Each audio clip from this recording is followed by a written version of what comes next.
čuveni odgovor Winstona Churchilla na razne komentare, nije to samo on u pitanju, nego mnogi drugi, kada su svi prigovarali zašto se kulturi daju neka sredstva, prevelika u ratnom stanju, onda ide onaj večiti odgovor, ali zbog čega mi ratujemo uopšte? Zašto ratujemo? Ako ne budemo uspeli da iznutra sačuvamo nešto što branimo s polja. Znači, odbrana kulture, odbrana duha, odbrana onoga što nas motiviše, što nam diže srca, što nas održava u rodoljublju, to je ono što održava Srbiju više nego sve naše armije. I zbog toga se postavlja pitanje, uvek interesantno, šta bi bila preporuka određene knjige, događaja, intelektualca ili već šta god to bilo, što bi simbolično moglo da bude važno za nastavak našeg puta i za pravilnu orijentaciju na tom putu, sad kad smo konačno na domaku tog svetosrpskog pravca. Bilo bi dobro na prvom mestu kao hrišćani da počnemo od Biblije i da nju čitamo i da se njoj uvek zapravo vraćamo. Sa druge strane, odlično je što smo tokom naše istorije imali izuzetnu književnost, izuzetne književnike i naravno u tom kontekstu nezaobilazan je Miloš Crnjanski. Naravno, verujem da veliki broj Srba i danas rado čita Miloša Crnjanskog, ali ja bih im uz to preporučio i njegov časopis Ideje koje je uređivao u drugoj polovini 30. godina ovog veka. Da biste razumeli taj istorijski period, itekako je korisno da upravo čitate taj časopis. Naravno, postoje u srpskoj umetnosti, a zaista su Srbi imali mnogo dobrih i kvalitetnih umetnika, ali nekako u kultnom smislu slika Seoba Srba Paje Jovanovića je nešto što vam uvek zapravo ostaje u pamćenju. Zbog čega je ta slika važna i zbog čega je njoj uvek potrebno da se vraćamo.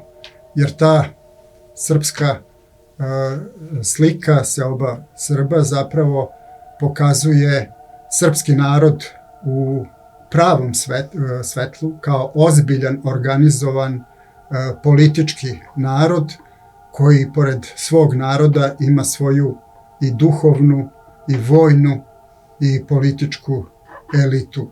On je to naravno sve prikazao na osnovu događaja iz 17. veka, ali to isto bi komotno moglo da važi i za nas danas.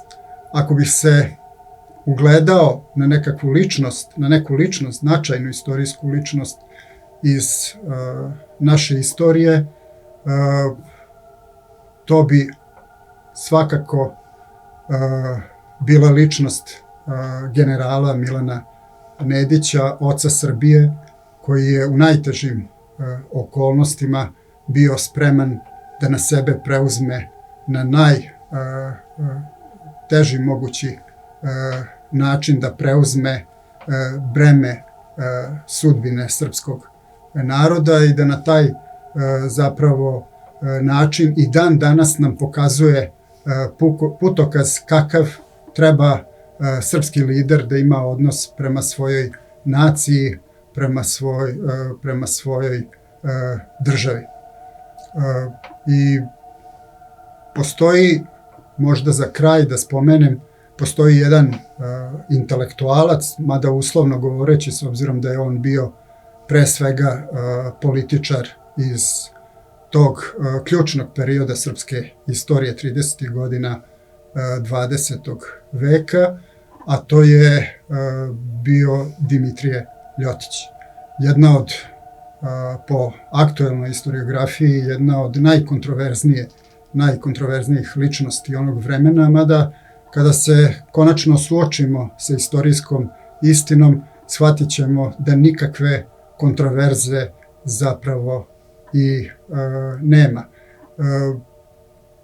bukvalno, ili mogli bismo reći nažalost, tih 30. godina uoči Drugog svetskog rata Dimitrije Ljotić je bio jedini srpski političar koji je razumeo Drugi svetski rat, razumeo je jedini šta se dešava u svetu, razumeo je jedini i zbog toga predlagao vremenim upraviteljima srpske države, predlagao im je određene politike ili određena rešenja, međutim, kao što to često biva, ostao je u to vreme potpuno neshvaćen, uz to i progonjen i omalovažavan, iako je vreme njemu apsolutno dalo za pravo.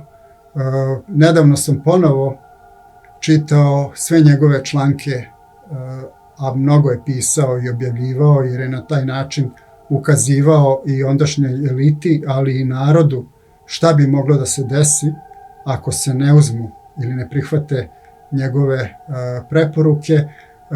I čitajući te članke, samo sam se utvrdio u mišljenju koliko je čovek ili taj političar razumeo vreme u kojem je tada živeo. I mislim da bi bilo korisno da i aktuelna elita koja se suočava sa sličnim problemima, za njih bi, kao što i za mene, bilo korisno da ponovo pročitaju njegove članke i njegove analize, jer verujem da tamo mogu da nađu mnogo korisnih preporuka i za ponašanje u današnjem ili za politiku Srbije u današnjem vremenu.